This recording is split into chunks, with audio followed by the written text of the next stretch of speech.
Previously, Uncoupled with Chaos, a personal podcast. There's not this family stress going on.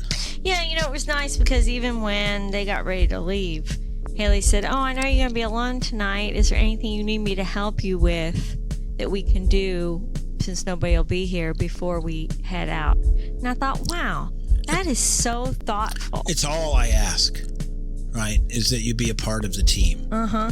I don't mind, washing clothes here or whatever. Mm-hmm. I think that we're all working towards the same goal. Right. And it's nice to see that, I think. To have our kids end up being of the same mindset that we're on the same team.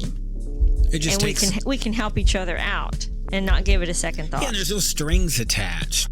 I'm Kelly. And I'm Steve. And this is Coupled with Chaos. So we have a new addition to the house. We do. Yeah. Not permanently. It's not a child. No, and it's not permanent. It's just for a month. Right. We are fostering. Maybe I'll let you tell the story. Since you're the one who did this to me. Yeah. Since Lily died, I've been tragically stuck looking at the code red list of animals for euthanasia at our local animal shelter. It's a horrible experience, and I think a horrible thing to do. It has to just be depressing. What, to look at it? Yes. Well, once I discovered it, it was like, passing a tragic accident on the highway. It's you gotta worse look. than that because, ultimately you can do things about it. So what is this red list that you talk about? This is not the fun part of the podcast. Right. Well, we talked about it a little bit before. Sure. In that the Fort Worth animal shelters, there's 2 locations, north and south, are completely overwhelmed with intake of animals. And that is because they are an open intake facility, which means that people can just show up and surrender their animals. And people can pick up strays and drop them off, and then they're out picking up strays, and they take calls all day long picking them up and whatever. So literally they don't turn animals away. And so they might get 565 dogs in a week. And they do. Which is insane. And they do regularly. So the shelters are full. And to add insult to injury, they're in such close quarters with so many animals that are largely strays and been surrendered by people who weren't taking care of them in the first place. And in so many cases, you have all these animals that are unvaccinated that have been running around, not getting heartworm prevention, that are heartworm positive. They're sick. And all it takes is to get one sick dog in to have like a very highly contagious upper respiratory infection. They start coughing and sneezing, and next thing you know, it's running rampant through the facility, and they have an overwhelming number of sick dogs. Well, it's so contagious, they have to quarantine them in the medical ward. 2 things happen then. 1, those dogs that are in the medical ward are no longer on display to the public because you can't go in there. So that means they're not being advertised for adoption. Wow. But their clock of being there is ticking. So if they need space, because more animals are still coming in, and they're in there being treated, they might get euthanized just because they're out of room.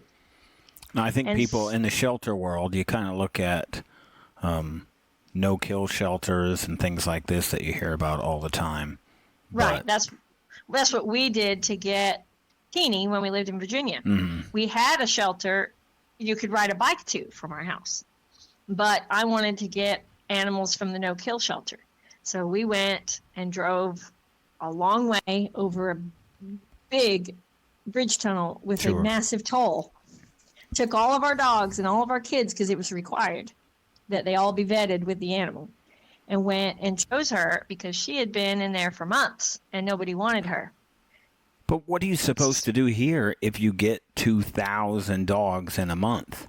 Yes, they don't have a choice. I felt angry about it. Sure. And the more I studied the process, I realized they're really doing everything they can to find homes for these animals, to treat them for free. to vaccinate them, to spay and neuter them. I mean, they're not charging for anything. They microchip them. They're giving free adoption fees to try and get all these animals out. I mean, they're doing everything they can. They send animals to PetSmart to try and adopt them out there when they have, adoption weekends. And I mean, there's all these rescue groups in Texas, and they tag them and raise money to transport them out of state to other facilities or to out of state adopters to try and get them homes, because there's just nowhere for them to go. And that's kind of where you stepped in. Yeah, if they can't go anywhere and they're out of space or they're sick, they're going to put them down. And some of them are puppies. Yeah. And I saw this dog, and she was 9 months old, and her sweet little face and the videos that the volunteers posted of her, so timid and shy and scared and sweet and loving, just broke my heart. And she was on the euthanasia list, the code red list, for that day, for the next day. And I was broken. I cried. I saw it after you went to bed. It was maybe 12 o'clock at night. I'm showing Holden. He's all upset. He's like, get her, get her, get her. I'm like, I can't, we can't adopt another dog, even though Lily passed away, because Pepper won't accept any other dogs in the house. And I can't deal with fights and all that at this point. I've got one arm, So, and I don't want to commit to another big dog because we're older and I'm not so physically able with all my surgeries and stuff. And, when our dogs go, I want to have small little lap dogs that aren't going to make me fall, that I can pick up and help and take care of until they're old and gray. So I said, what I can do, though, is foster. So when he was like, get her, I started researching what you have to do to be a foster. Turns out it's super easy. And when I saw the following day, I broke down in the middle of physical therapy because of this dog. It kept me up all night, couldn't sleep. So she had till 5 o'clock that day to be tagged by someone or she was going to be put down. Just couldn't do it. So she had like 2 hours to go. I go online. I find out how to apply to be a foster, submitted all of my information, got approved, sent a tag to foster her. And they contacted me, they approved my application and signed her to me by the next morning. So at the same time, a transport group had tagged her for an adopter that was interested in New England, who has children and lots of land. And so they just needed someone to foster her outside of the facility until April 23rd so that she could be transported to her new home on the 25th of April. So it was a month. What they didn't tell me was that she was already sick.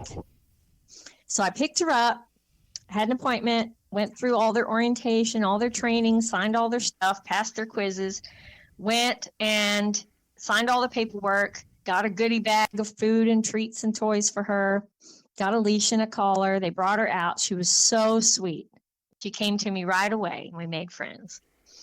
And they're like, okay, if you need any more supplies, just make an appointment, come back to get them from the foster closet. I'm like, okay. So I go home and I noticed her coughing, balls of kind of slimy saliva on the way home. And I went, And then when we got home, she did some sneezing. And I noticed, especially when she went to sleep, that this bloody mucus was streaming from her nose. And I'm like, I know that's that upper respiratory infection because I've seen it in the dogs that are quarantined that already had a tag on their shelter saying that they were sick and being treated. So I was like, oh, this is not good. So I made an appointment for the following day, which was yesterday, right away when they opened, to have her see one of their vet techs. And they tell you to leave them in your vehicle and you go up and describe what's going on because they don't want to expose them to other dogs if they're sick. And then he was like, oh, yeah, she sounds really sick. I said, we thought she might have a fever. She was really warm last night. She's breathing really fast and, clearly not feeling well. And so he said, well, it sounds like she might need more aggressive treatment. We might need to have you readmit her to the shelter to the medical ward so we can give her more aggressive treatment with injections and stuff rather than pills. And I'm like, oh, really? And he goes, or we could try sending some stuff home and see if she gets better. And I go, well, the most important thing is that she's cleared for her transport. Yep. That's because our job. We have a job here. Yeah, because if that doesn't happen, then she's back on the code red list. And that happens to dogs when they get sick. A rescue group or an adopter might remove their tag and say, well, I don't want them now. And then they're right back on the euthanization list, and it can happen within 24 hours and they're gone. Yeah. Because their time there has already expired. Some of them get 5 days. This dog was already there for 7 weeks. Wow. Because she was a puppy. I think they were trying to keep thinking she was adoptable. Yeah. But I said, well, can we maybe check her fever and see if she has a fever and then decide? I said, I want to do whatever you think is best for her, but I really would be heartbroken to have to turn her back in. Because we've done some work in so stressed. 36 hours. Right. She was so stressed. It had been 25 hours. She hadn't gone to the bathroom at all, even though she ate and drank, and I took her for a long walk. Her little feet were bleeding because she'd never been walked and didn't have any pads on her feet. Had little pink baby skin, and it all tore when we went for a walk. And she was just tragic. And I just wanted to help her, and I couldn't make myself turn her back into that stressful place. Yeah. I started crying. I went and got her from the van, and I looked at her. I said, I won't do it, baby. I won't. So he came out, took her temperature, and she was fine. And then he was like, okay, well, maybe we can just do the take-home medicine. So he went in to pull her chart and prescribe the medicine. Well, when he did that, he came back out and he said, did they send you home with medicine yesterday? I said, not any tablets, just 2 little syringes of stuff, liquid to put on her food, and a heartworm prevention pill, which I gave her. He said, well, I remember now. He said, she was very sick. He said, I'm the one who saw her just continuously streaming with mucus in her kennel, and I started her on antibiotics on the 17th. Wow. So he said she actually only has 3 days of her regimen of medicine left to take, and they were supposed to send it home with you. So he said, I said, no, they didn't. It is so good I went because she didn't miss a dose, and she was still sick. So he brought her medicine out then and sent it home with me. She had to take 3 pills a day for the next 3 days to finish her course. And he said if it's not cleared up after her last dose on Sunday, then I should come back and they would send me something stronger to clear it up. He said she does look significantly better than she did when I started her on the medicine. He said, I remember how bad she was. So I was like, oh, good. So she's on the mend then. We just need to kick it, and then she'll be fine for her transport. Well, in the meantime, I'm thinking, wow, they didn't tell me she was sick, and I have my own dogs, and I keep Haley's dogs. And so that put the nix on that. They were supposed to come that afternoon, and so we're like, well, we can't take a chance on passing it on because it's highly contagious in their droplets of their sneeze and stuff. Yeah. So anything she touches or uses or drools on, I'm going to have to completely sanitize once she leaves before any other dog goes back there. It's got to have some shelf life, though. It's got to be like COVID. It can only be contagious for so long. Yeah, and they talked about, sanitizing your hands constantly and stuff so you don't spread it around. So, since I have to take care of our dogs, too, I'm washing constantly. My hands are so dry. We didn't have to worry about the guys for a while because she was not very fond of our gender. She was not. Right after I got her home, she was pacing around, and the foster manual said to take him for a walk right away because it'll help him calm down with change in environment. So I did that. But like I said, it started her back feet bleeding. And then Haley was getting off work about that time. She said, oh, I'm going to come by and meet the dog if that's okay. I said, yeah. So I let her know when we got back. She came straight over, and the dog practically attacked her in the front yard, was all over her. Yeah, just laid her down in the grass and climbed on her face and licked her up one side, down the other, just wrapped her arms around her neck, and Haley picked her up and they were hugging, and we came in the house and she did the same thing. She pinned her on the couch and was loving on her. I'm like, wow, she really likes you a lot. She's like, yeah, I'm her favorite. She did not like me. She did not. So you came home And Holden came home at the same time within a few minutes. Yeah, just within a few minutes. He came right after. You walked in the second you came through the door. I had her on the leash, and she growled, barked, and lunged at you. I'm like, this is not good. So you went and got Holden. Holden opened the door, and I had her in the kennel then. And she growled and barked at him the second he opened the door, and she was in her kennel. And so I said, well, we're going to have to do these slow introductions. I think she doesn't like men, because I noticed on our walk that she was fine with everybody passing by till this couple came past us. And she growled and barked at them. And I was like, that was weird. Out of everybody that we passed, it was a beautiful day. And it was because there was a man. So I started putting it together. I'm like, she must have a bad memory of some man being mean to her. Yeah. So, but it didn't take too long. No, they said she's a boxer, but I think she looks more like a black-mouthed cur mixed with German Shepherd, because she does not have the short nose and blunt face of a boxer, because they have breathing problems because they don't really have much of a face. But she does. She's beautiful, really. Yeah. So low to the ground. It took probably, what I would do for probably the next 4 or 5 hours is I would come into the room for 2 or 3 minutes. Try again. Not even approach her. Just be in the room. She would just growl. And I would be there. Grumble. And I would come in. And eventually it turned into not a growl. And then, I mean, even for the rest of the evening, we weren't tight.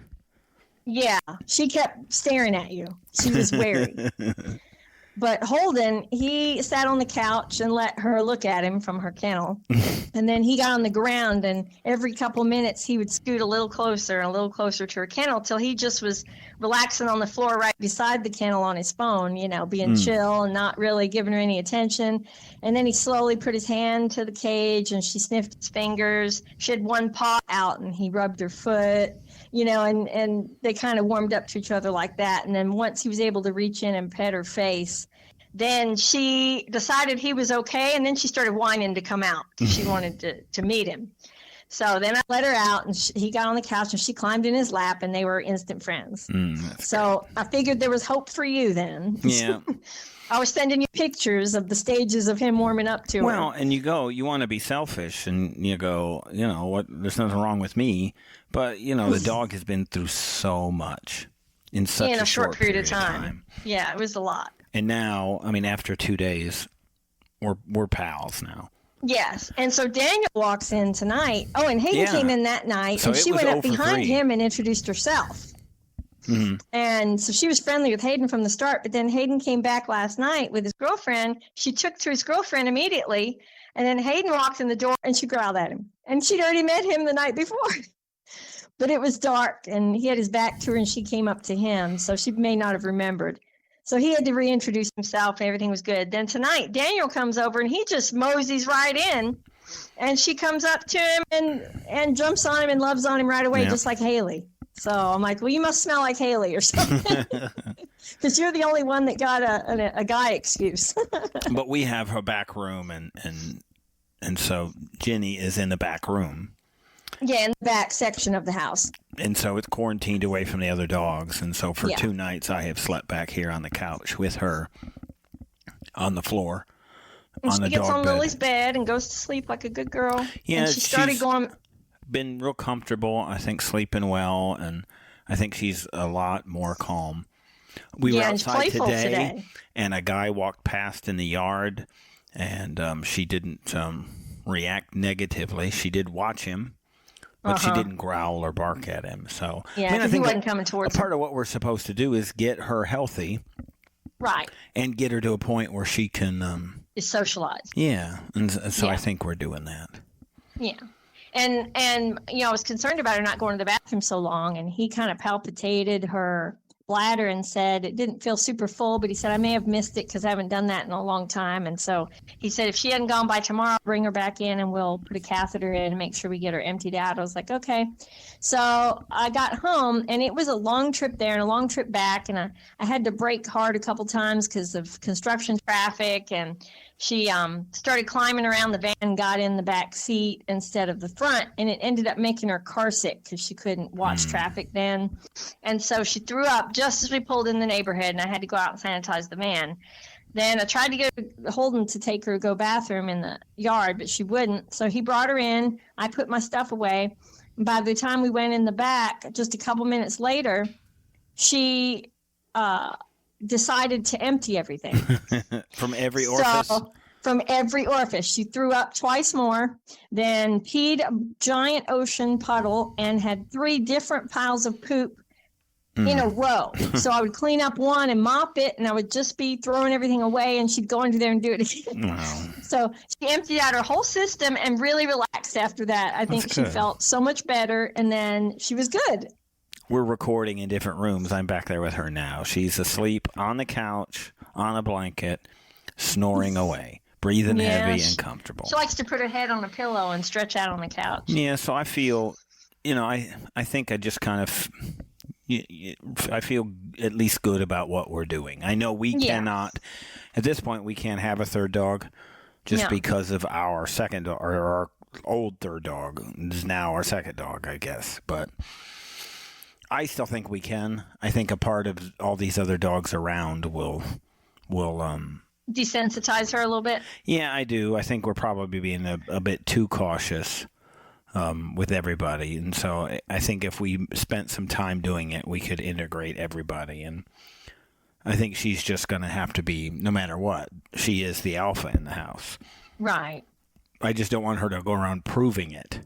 Right. So there's And that's really difficult to control, so. Yeah. But since, if it was a dog of ours, then, you could experiment a little bit. But since, Haley's dogs are Haley's dogs and not mine, I can't take that risk. No, she'd have to be around. Yeah. So that can, we'll do that. So that has dominated, even though it was the end of the week, it has still dominated our week. So we are. Yeah, because I was back and forth to the shelter and taking her out probably 20 times and couldn't get her to go to the bathroom. But now she's going in the yard, so that's good. Yeah. So we'll talk about the rest of the week.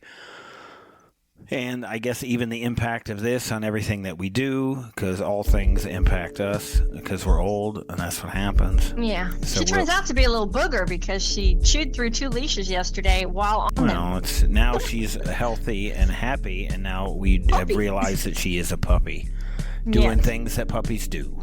Yeah, so it's a good thing we have tons of BarkBox toys back there because she is taking advantage of chewing all of them up. Yeah, a lot more things coming up. We will talk about the rest of that and whatever has happened this week and the rest of the show. So subscribe, hear the rest of it.